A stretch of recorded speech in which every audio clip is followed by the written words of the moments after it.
This is an HVAC control out of a 2010 Dodge Caliber. I'm going to show you how to fix the climate control on this. Normally it's the blower motor goes out, or the blower resistor has failed is usually what happens when it only works in certain at certain speeds. But this one also has these internal connections right here for the blower motor switch. And so I'm just going to show you how to fix this climate control HVAC unit. Let me prop this up here. Got a good angle on it, since I'm not prepared today. Oops, right there. Okay, so this just pops apart.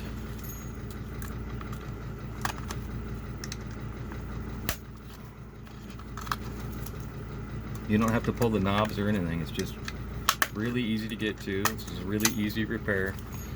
I think most people can do this.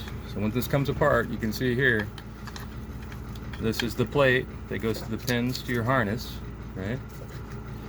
And then the switch right here is controlling these two leads. And so it's just changing. That's your variable speed. So each one of those is going to a different section on the blower resistor next to the blower motor to give it its different, to switch its different blower speeds, different resistance.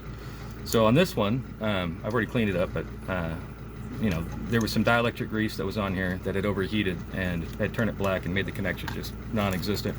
You can still see this one's black here. So the whole thing looked like this, basically. It's just carbon. And, you gotta take a file and clean up the different ends on it.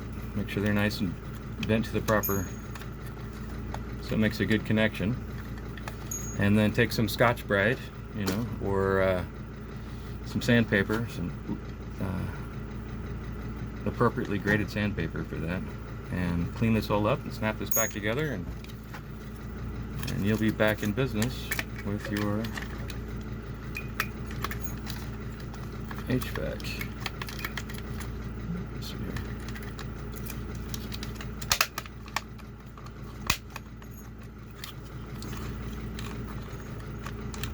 And then it'll work.